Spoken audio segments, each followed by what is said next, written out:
Maya found Heather in the medical wing of the palace. The human woman looked small in the oversized bed designed for draconian patients. A nurse with gentle claws checked her vitals. "Captain Strong," Maya said, introducing herself to the nurse. "I need to speak with this human alone." The nurse nodded and left Maya pulled a chair beside the bed. "Heather, I need you to tell me everything about Commander Krell." Maya kept her voice soft but firm. Heather looked away, her face pale. When he first came to the kitchens, he seemed only to be doing inspections, but then he started watching me.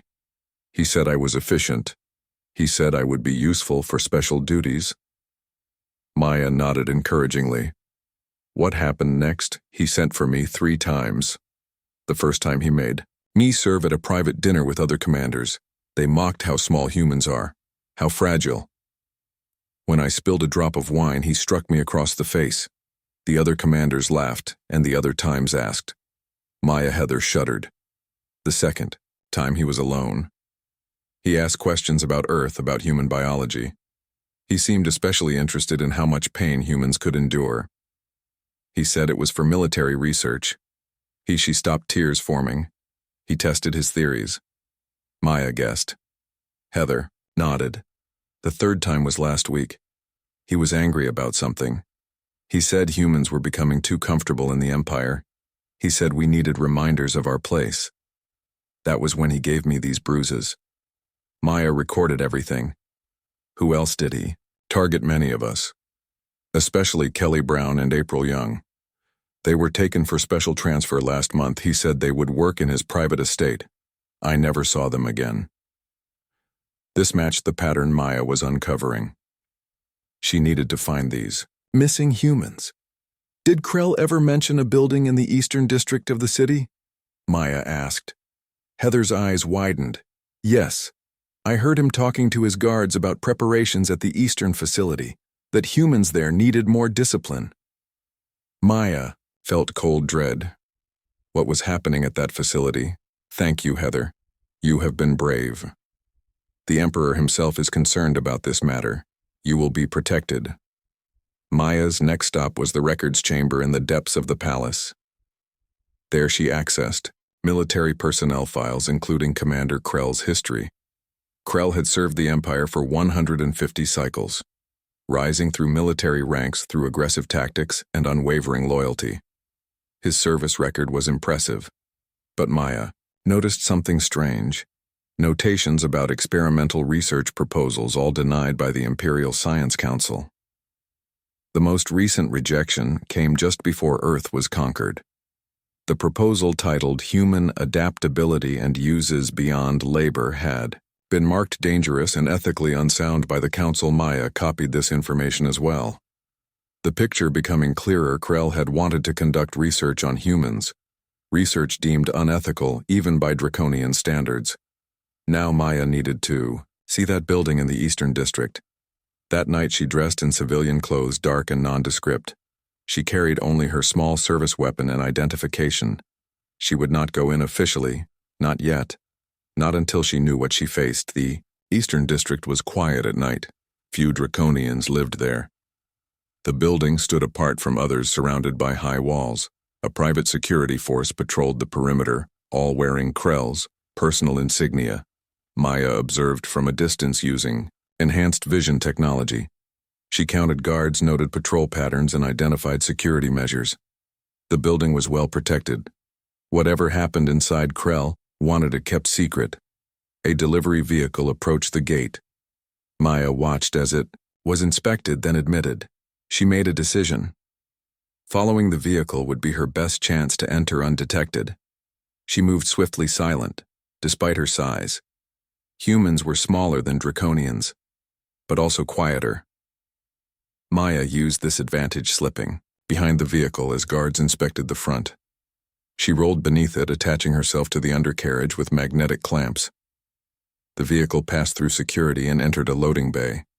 Maya waited until workers began unloading supplies, then detached herself from the vehicle and slipped into shadows. Inside, the facility was clinical. White walls, bright lights. The air smelled of disinfectant and something else. Something Maya recognized from battlefields.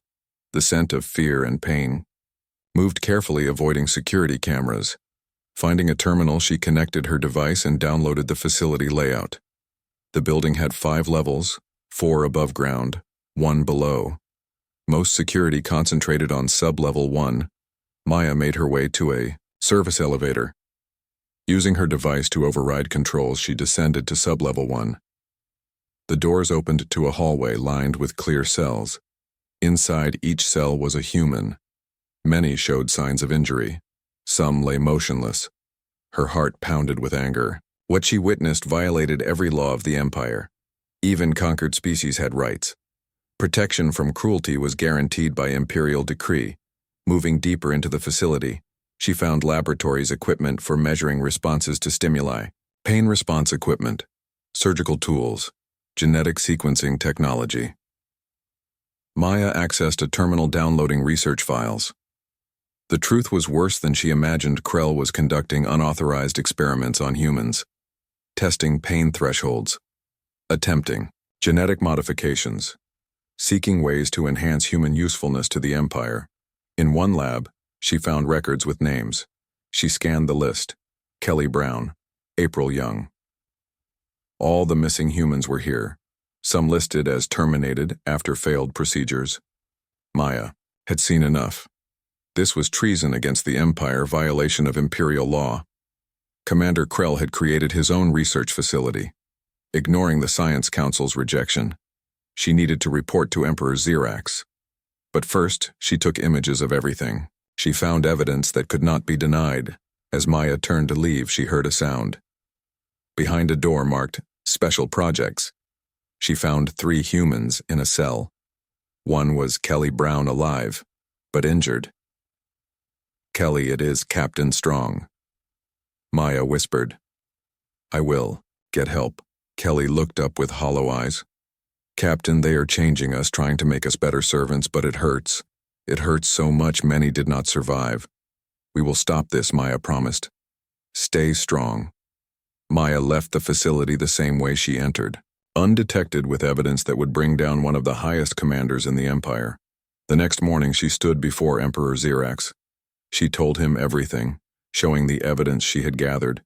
The Emperor's rage was terrible to behold. His massive form seemed to grow with fury.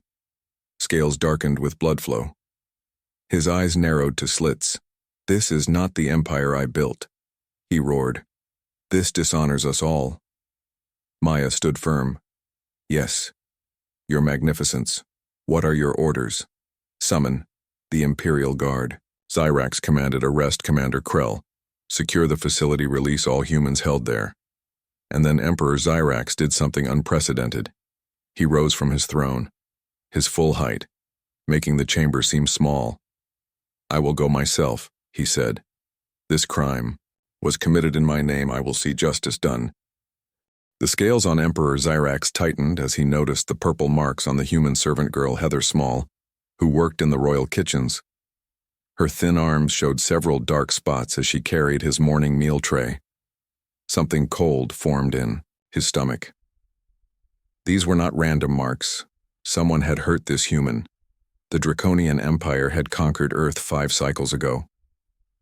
Humans were considered weak creatures but useful for their dexterity and intelligence. Most served as workers in the vast Imperial Palace complex. Xerax had never paid much attention to them before. But Emperor Xerax was not cruel. He was known across 12 star systems for his fair rule and justice. Even for lesser species. Heather set down the tray, her eyes downcast. As custom required, "Speak, human." "Why do you bear these marks?" asked Xerax, his massive dragon form towering over her small frame. Heather trembled. "I fell. Your Magnificence." The Emperor tasted the lie in the air. Humans could not hide their deceptions from Draconian senses. "You will tell me truth now or face consequences." Tears formed in her eyes. It was Commander Krell. "He says humans must know their place." Rage filled the Emperor.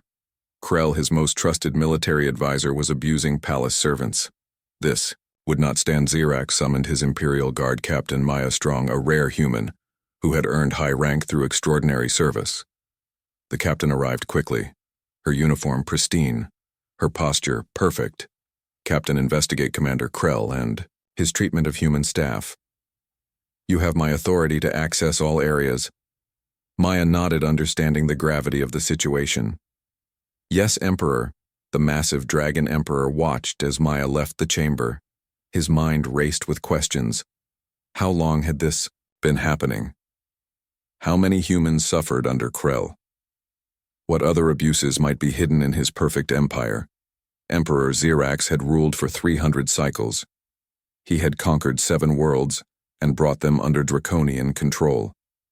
Humans were his most recent acquisition. Their planet rich with resources, their bodies suitable for labor, their minds capable of learning and adapting. The Emperor moved to the crystal window overlooking the capital city. Below him stretched towers and spires of black metal and blue crystal. Draconian architecture was both beautiful and intimidating. Much like the species itself, Xerax remembered the human conquest. It had been swift Earth forces crumbled against superior draconian technology. Surrender came within 1 cycle. Yet unlike other conquered species, humans seemed to adapt quickly to their new status. Some even thrived. Maya Strong was proof of that. She had started as a simple servant, but her tactical mind caught the attention of the Imperial Guard Commander. She rose through ranks faster than any non-draconian in history. Xerax turned from the window. His tail swished with agitation. He needed to understand why Krell would risk Imperial displeasure by mistreating servants. The Emperor summoned his most trusted advisor, Elder Thraz, a draconian so old his once bright scales had faded to pale gray. Thraz, what do you know of Commander Krell's feelings toward humans?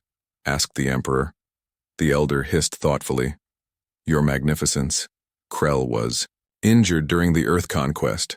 A human weapon scarred his face, though healing technology repaired the damage. His pride remains wounded. This explained much. Krell held a grudge, but that did not excuse violation of Imperial law. Meanwhile, Maya Strong began her investigation. She started in the kitchen where Heather worked. The other humans there were clearly afraid. Speaking to a human with rank made them nervous, but Maya knew how to make them comfortable. She found a quiet corner and spoke with a young woman named Lily White who worked alongside Heather. Lily, tell me about Commander Krell, Maya said, keeping her voice low. Lily glanced around nervously. He comes to inspect the kitchens each week, but he's not looking at our work. He watches us. He makes notes on his tablet. Sometimes he selects workers for special duties at his personal quarters. Those who return come back with bruises or worse. Maya kept her face neutral, though anger burned inside. How many have gone to his quarters? Lily counted on her fingers.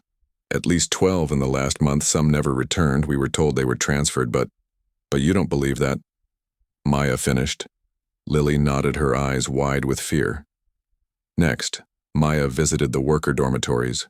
Human servants lived 20 to a room in simple but clean quarters. She spoke with the dormitory supervisor, a draconian named Vex. I need records of all human transfers requested by Commander Krell in the last 6 months. Maya said, showing her Imperial authority. Vex seemed uncomfortable but complied. His clawed fingers moved across the data terminal, pulling up records here. Captain Vex said, 42 transfers, all approved by Commander Krell, all sent to mining operations on the outer colonies. Maya studied the data. Something seemed wrong. The mining operations listed did not match known colony designations. Have you received confirmation of arrival from the colonies? She asked. No, Captain. That would be handled by Commander Krell's office. Maya copied the data to her own device. The pattern was suspicious. Too many transfers, too little documentation. She decided to visit the spaceport next. Records there would show if these humans actually left the planet. The spaceport bustled with activity. Draconian. Ships arrived and departed, carrying goods and passengers from across the Empire. Maya found the record keeper, a small serpent-like creature with 6 arms, typing rapidly on multiple terminals. I need passenger manifests for all ships bound for mining. Colonies in the last 6 months, Maya said. The record keeper checked the systems. Strangely, Captain, I show no human transfers to mining colonies during that time. All ships carried only supplies and draconian personnel. Maya's suspicion deepened. Where had those 42 humans gone? She returned to the palace and accessed security footage. Using her Imperial authority, she reviewed recordings of the palace exits during nights when humans reportedly transferred. What she saw chilled her blood. Humans left the palace at night escorted by Krell's personal guards. But they did not go to the spaceport. They were taken to a building in the city, outskirts, a property owned by Krell himself. Maya knew she needed to investigate that building. But first, she needed more evidence. She would speak with Heather again, the human whose bruises started this investigation. The Imperial procession moved through the capital city with purpose. Emperor Xirax rode in his royal transport flanked by elite guards. Maya Strong stood at his side, her human stature tiny compared to the draconians around her. But her presence, undeniable. Citizens watched in awe. The Emperor rarely left the palace. Such a display meant something momentous was happening. Commander Krell was in his office when the alert came. Imperial forces approaching his research facility. He knew immediately what had happened. The human captain had discovered his work. Krell activated emergency protocols. Destroy all records. Prepare human subjects for termination. There could be no evidence, no witnesses. Then he called his most loyal guards. He would not surrender easily. If he must fall, he would take the Emperor with him. The plan had always been a possibility. Krell kept a ceremonial blade coated with neurotoxins specifically for this purpose. As Imperial forces surrounded the facility in the eastern district, Krell moved toward the palace. His guards created a diversion at the research center while he slipped away. The Emperor arrived at the facility to find Imperial forces engaged with Krell's guards. The fighting was fierce. Krell had selected soldiers loyal to him personally, not to the Empire. Maya led a team into the building while Emperor Xirax coordinated from outside. The Emperor could have remained safe at the palace, but his sense of justice demanded his presence. Draconians respected strength and personal involvement. Inside the facility, Maya fought her way to Sublevel 1. There she found technicians attempting to destroy evidence and terminate human subjects. She subdued 3 draconian workers with swift efficiency. Human size was an advantage in close quarters. Stop by order of the Emperor, she commanded. The remaining staff surrendered immediately. Their loyalty to Krell not strong enough to face Imperial punishment. Maya freed the human captives. Most were injured, some critically. Kelly Brown could barely stand. But their eyes showed relief and hope. Something many had lost during their imprisonment. They experimented on us. Kelly whispered to Maya. They said they were making us perfect servants, testing our limits, seeing how much we could endure before breaking. Some were modified with implants to control behavior. Others were subjected to genetic alterations. Maya helped Kelly to a medical transport. These crimes will not go unpunished, she promised. Meanwhile, at the palace, Commander Krell moved with purpose. He wore ceremonial armor as if attending a formal function. Guards saluted as he passed. They did not know he was now an enemy of the Empire. Krell entered the throne room, finding it empty as expected. The Emperor was at the facility. Perfect. He positioned his loyal guards at strategic points throughout the palace. Then he waited. The Emperor would return eventually, and Krell would be ready. Back at the research facility, Emperor Xirax inspected the laboratories himself, his massive form barely fitting through human-sized doorways, his rage growing with each discovery. They did this in my empire, he growled to Maya. These atrocities under my rule. Maya stood firm. Your Magnificence. Commander Krell acted against Imperial law against your direct commands. This was treason. Xirax nodded his scaled head. Where is Krell? Now reports indicate he is not here. Maya said, We have secured the facility, but Krell is missing. The Emperor's eyes narrowed. He has gone to the palace. Understanding dawned on Maya. He means to ambush you. She activated her communication device. Imperial Guard alert. Commander Krell is considered armed and dangerous. Protect the palace Emperor. Xirax moved with surprising speed for his size. Boarding. His transport. We return now, he ordered. The Imperial procession raced back to the palace, Xyrax brooding in silence. His mind processing the betrayal. Krell had been a trusted commander for decades, now revealed as a traitor conducting forbidden experiments on Imperial subjects. As they approached the palace, Maya received reports of fighting Imperial guards loyal to the Emperor had engaged Krell's supporters. 2 sections of the palace were under rebel control. This was more than one commander's obsession with human experimentation. This was an attempted coup. The royal transport landed in the palace courtyard. Emperor Xyrax emerged, his full battle armor now deployed. Draconians were not just intelligent, they were formidable warriors. The Emperor had led armies personally in his younger days. Maya coordinated loyal forces. The human captain showed tactical brilliance, deploying guards to reclaim sections of the palace. Humans among the palace staff assisted, providing information about rebel positions in the throne room. Krell received reports of the Emperor's return. His plan for ambush discovered. He switched to his secondary plan, direct confrontation. When Emperor Xyrax entered the throne room, flanked by elite guards, he found Krell seated on the royal dais. So the mighty Emperor returns, Krell hissed. You rush to defend humans while your empire weakens. Xyrax stepped forward, his massive form dominating the space. You conducted forbidden experiments, violated Imperial law, and now commit treason by sitting on my throne. Explain yourself before execution. Krell rose, his scales darkening with rage. Humans are resources, nothing more.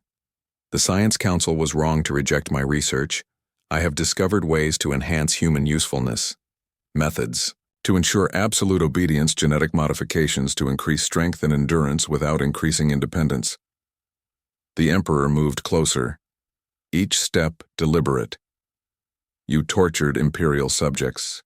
They are humans. Krell spat. Not subjects, tools.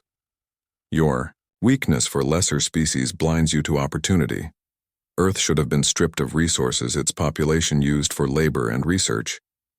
Nothing more. Maya watched the confrontation from the entrance. Her hand on her weapon, Krell's guard stood, ready for his signal. What I do strengthened the Empire, Krell continued. Your rule grows soft. Conquered species see kindness as weakness. The Draconian Empire was built on dominance, not mercy. Xyrax stood at his full height, now towering over Krell. The Empire was built on order. Krell law structure society, even for conquered worlds. Your actions bring chaos. Krell laughed, a harsh sound. Your precious captain found my facility. But did she find all of them? Maya stepped forward. What do you mean? Research. Continues, Krell said. More facilities, more subjects.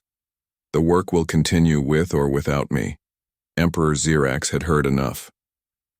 Commander Krell, you are stripped of rank and title. You will provide information on all research facilities and personnel involved. You will face Imperial justice for crimes against the Empire. Krell's next move shocked everyone. He drew the ceremonial blade hidden in his armor and lunged at the Emperor. The neurotoxin coating the blade would kill even a Draconian of Xyrax's size. Maya saw the attack, called a warning. But Imperial guards would be too slow. Then something unexpected happened. Heather Small appeared at the side entrance to the throne room. Despite her injuries, she had followed the Imperial procession back to the palace. Seeing Krell's attack, she did not hesitate. Heather threw herself into the path of the blade, her small human body intercepting the weapon meant for the Emperor. Krell roared in frustration as his blade struck human flesh. Not Draconian scales. The ceremonial weapon lodged in Heather's shoulder. Imperial guards seized Krell. His moment of distraction when the human intercepted his attack gave them the opening they needed. Emperor Xyrax knelt beside the fallen human, his massive clawed hand gentle against her face. Why, he asked, why sacrifice yourself? Heather looked up, pain evident but also determination. You showed mercy, she whispered. You saw us as people, not tools. The Empire needs you, not him. Maya rushed to Heather's side. Medical. She called, get medical help now. The Emperor rose, turning to Krell, now restrained by multiple guards. The commander's supporters, seeing their leader captured, surrendered across the palace. "You failed, Krell," Xerax said. "Your treachery exposed your research. Ended. But this human showed more honor than you, a draconian commander, more loyalty to the Empire. That is what you never understood. Loyalty cannot be forced or engineered, it is earned." The Imperial flagship Draconis moved through space, its massive form surrounded by battlecruisers. Emperor Xerax stood on the command deck, Susan Bell at a tactical station nearby. The human woman looked small among the towering Draconians, but her presence was vital. Approaching target system. "Your Magnificence," announced the navigation officer. Xerax nodded. "Show me." The enemy holographic displays activated, revealing Void Horde vessels. Their ships resembled nothing in Imperial records. Dark masses, shifting form, pulsing with strange energies. Bell studied the displays. "Watch their movement patterns," she said to the Emperor. "See how they circle the outer planets. Like sharks in bloodwater." The Emperor had studied Earth wildlife since Bell proposed her strategy. These predator behaviors seemed primitive compared to Imperial battle formations, yet the Void Horde had destroyed 3 fleets using such tactics. "Are you certain this will work?" the Emperor asked. Bell looked up, meeting his gaze. "Nothing is certain in war, Your Magnificence, but understanding how they think gives us advantage." Xerax turned to his communications officer. "Signal Commander Strong, begin the operation." Across the system, Maya Strong's battle group moved into position. Her ships, deployed in seemingly chaotic patterns, actually carefully designed to mimic wounded prey.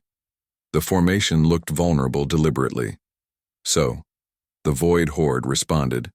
15 enemy vessels broke from their patrol paths, moving toward the apparent weakness around. Bell said Maya Strong's ship suddenly changed formation. From apparent disorder came perfect coordination. Energy weapons fired not at the enemy vessels, but at specific points in space around them, confused the Void. Horde ships slowed. Their normal hunting patterns disrupted by unexpected prey behavior. Then from hiding positions behind moons and asteroids came the second wave of Imperial ships. They struck from multiple angles, targeting the areas Bell had identified as potential weaknesses. The tier battle raged for hours. The Void Horde fought with ferocity, but their patterns, now understood, became predictable. Imperial forces anticipated their movements, struck during regeneration cycles, focused fire on energy absorption limits. When it ended, 8 Void Horde ships were destroyed. The others retreated. The Empire had won its first victory against the new enemy. On the command deck, Emperor Xerax turned to Susan Bell. "You have earned the Imperial Star," he said. "The highest honor of our Empire." Bell bowed. "Your Magnificence. I only applied what I learned, studying Earth oceans." The Void Horde reminded me of collective hunters like wolf packs or shark schools. Their strength is in pattern and coordination. Once understood, those same patterns become weakness.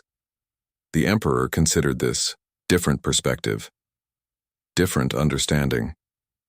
Of course, the patterns had always been there, but draconian military doctrine could not recognize them. Human eyes saw differently. This victory became the first of many. The strategy Bell developed was adapted for different scenarios. Maya Strong led battle groups across the frontier, pushing back the Void Horde. The Imperial military now included human tacticians on all major vessels. Their perspective proved invaluable. 6 months into the war, Emperor Xerax called a special gathering. The great hall of the Imperial Palace filled with representatives from all worlds in the Empire. For the first time, humans stood as equals among the gathered species citizens of the Empire. Xerax began, his voice carrying to all corners of the vast chamber. "We face an enemy unlike any before. The Void Horde threatens all we have built, all we have become. But the Empire stands." Firm cheers erupted from the assembly. The Emperor continued. "Our strength comes not from conquest alone, but from the unique qualities each world brings to our collective. Through diversity, we find new solutions, new strategies, new technologies. Today, I announce a change to Imperial structure." Murmurs spread through the crowd. "Each world will now have voice in Imperial councils," Xerax proclaimed. not as conquered subjects but as full citizens with representation proportional to population. Humans, once our newest conquest, will hold seats equal to their numbers.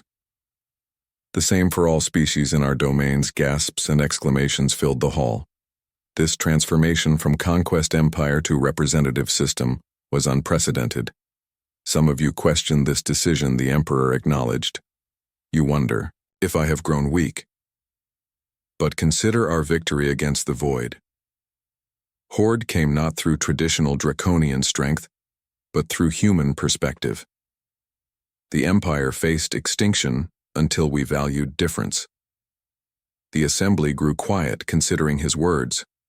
Strength takes many forms, Zyrax continued. Sometimes in conquest, sometimes in adaptation.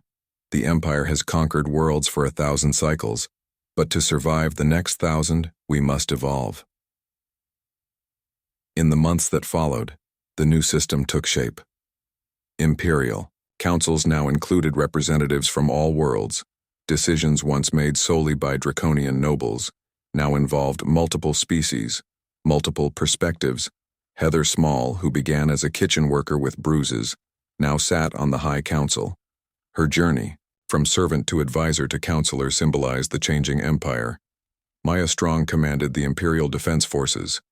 Her tactical brilliance, combining draconian might with human adaptability, made her forces undefeatable. The Void Horde pushed back beyond Imperial borders.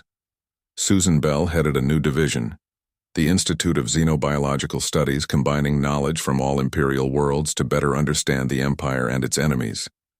Her insights continued to guide military strategy 5. Years after Commander Krell had been executed for treason, Emperor Zyrax stood again at the crystal window of his private chamber. Looking out at the capital city, now transformed buildings of various architectural styles reflected the diversity of the Empire. Draconian spires stood alongside human domes, Voltar crystal towers and Nexari living structures. Elder Thraz, now even more ancient, joined him. Your changes to the Empire succeed beyond expectation. Your magnificence, he admitted. I feared giving voice to conquered worlds, yet our strength grows.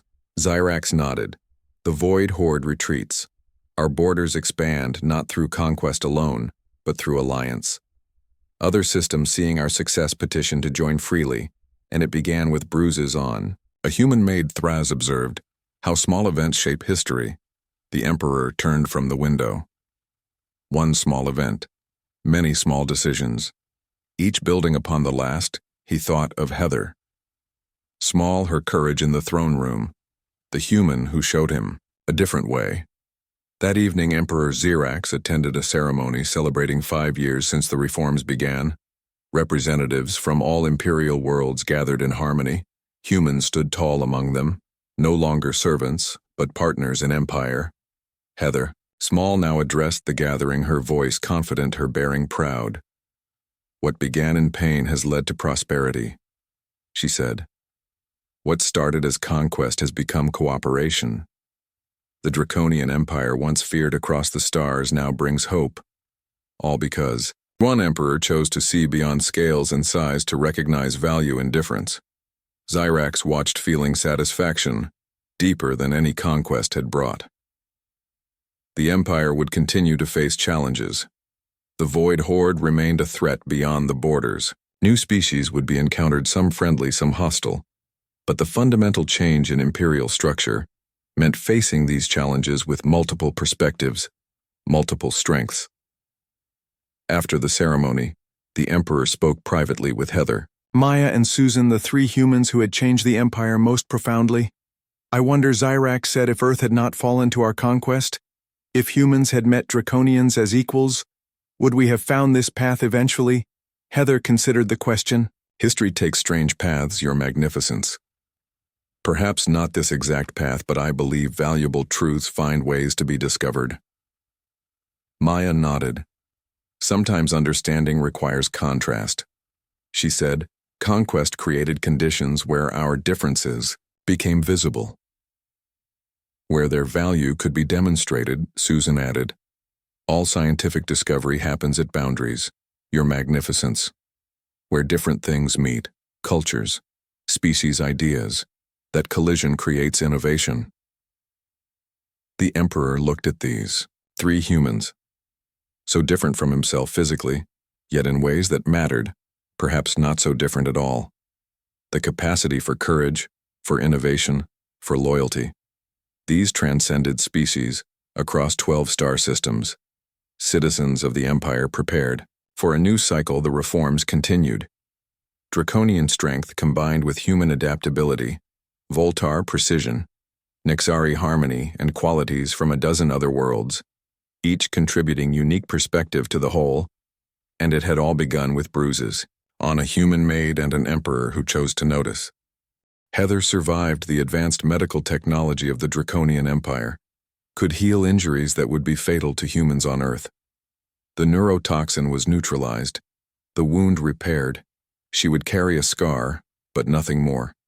Commander Krell faced Imperial justice. His trial was swift evidence overwhelming his research facilities across the Empire. All 16 of them were discovered and shut down. Hundreds of humans were rescued. Many needed extensive medical care. Some had been permanently altered by his experiments. The Emperor ordered the best care for all affected humans. While Krell awaited execution, Xyrax faced a deeper question. What place should humans truly have in his empire? 1 month after the attempted coup, Emperor Xyrax made an unprecedented decision. He summoned Heather Small to the throne room. The human woman entered nervous but standing tall despite her recent injuries. Heather Small, the Emperor said, his voice echoing in the vast chamber. You showed loyalty to the Empire beyond what could be expected. You risked your life to save mine. Heather bowed. Your magnificence, I did what seemed right. The Emperor studied her. Humans were physically unimpressive compared to Draconians. Small, fragile, short-lived. Yet this one showed courage that matched any warrior of his species. I have been considering the place of humans in our empire. Xyrax continued. 5 cycles ago, Earth became part of the Draconian domains. Humans became Imperial subjects, but perhaps I have not fully understood your kind. Heather remained silent, waiting. The Emperor rose from his throne, approaching her. Your people have abilities mine lack. You see patterns differently, solve problems differently. Your captain, Maya Strong, has shown tactical genius. Your workers show innovation even in mundane tasks. Xyrax made a gesture and attendants brought forward a small object. A medallion bearing the Imperial seal. I am creating a new position. Xyrax announced, human advisor to the Emperor. You will be the first to hold this title. You will speak for your kind. Guide me in understanding how humans can better serve and be served by the Empire. Gasps echoed through the throne room. No conquered species had ever been given such honor. Heather looked at the medallion, then at the Emperor. I am just a kitchen worker, your magnificence. There are others more qualified. The Emperor made a sound like distant thunder, his version of laughter. You misunderstand. This is not about qualifications. It is about perspective. You saw injustice and risked yourself to stop it. That is the perspective I need. Heather accepted the medallion, understanding the responsibility it represented. I will serve the Empire and my people. She promised the position of human advisor changed everything. Heather moved from kitchen work to Imperial councils. Her first task was addressing human living conditions throughout the Empire. Your magnificence, humans need more rest than Draconians, she explained in her first formal recommendation. Our bodies require more sleep, more recovery time. Current work schedules are designed for Draconian physiology, not human. The Emperor considered this. Would production decrease if humans worked shorter shifts? Heather had anticipated this question. Actually, no, production might increase. Tired humans make mistakes. With proper rest rotation and improved conditions, output should rise by 15%. Xyrax approved the changes. The results proved. Heather correct? Human productivity. Increased, injury rates decreased. This was just the beginning. Over the following months, Heather made more recommendations. Humans were trained for positions previously reserved for Draconians. Mixed species teams were created combining Draconian strength with human creativity. Maya Strong, now promoted to commander of the Imperial Guard, implemented new training programs. Human recruits joined Draconian forces not as servants, but as specialists. Their smaller size and different thinking patterns proved valuable in many situations. The Empire was changing. Conquered species watching these developments began to see potential for their own advancement. Some resistance came from traditionalists, Draconian nobles who believed the natural order was being disrupted. Elder Thraz, the Emperor's oldest advisor, warned Xerax, "Your magnificence, some fear you grow too fond of humans, that you elevate them beyond their proper place." The Emperor considered this. "I elevate useful qualities. Elder, no different than recognizing the metallurgic skills of the Voltar or the agricultural expertise of the Nexari. Each species brings strengths to the Empire." Thraz was not convinced the other conquered worlds were primitive. "Your magnificence, humans had advanced technology, space travel weapons that could harm even Draconians. Some fear that giving humans authority now is dangerous." Perhaps Xerax admitted, "But danger also lies in wasting potential. I will proceed carefully, but proceed. I will."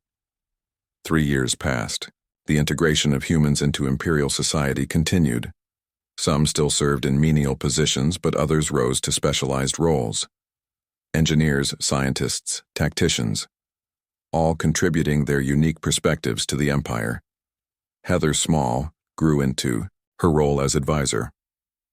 Her recommendations shaped Imperial policy regarding not just humans but all conquered species. The Empire grew stronger, more adaptable. Efficiency increased, innovation flourished. Then came the first reports from the Outer Rim. Strange ships entering Imperial space, not responding to communications, destroying outposts. 20 worlds lost contact in a single week. The Void Horde had arrived. Creatures of shadow and energy unlike any species the Empire had encountered. Their technology was different, their motives unknown. Only their destructive capacity was clear. Emperor Xerax called an emergency council. Maya Strong, now Imperial Guard commander, stood at his right, Heather Small at his left.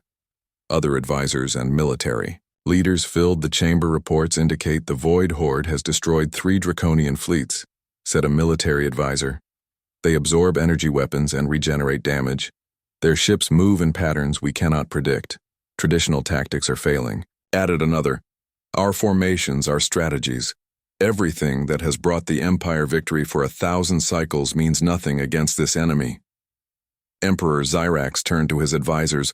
"Who has ideas?" Silence filled the chamber. Then a quiet voice spoke. A human tactical analyst named Susan Bell. She had been studying the reports.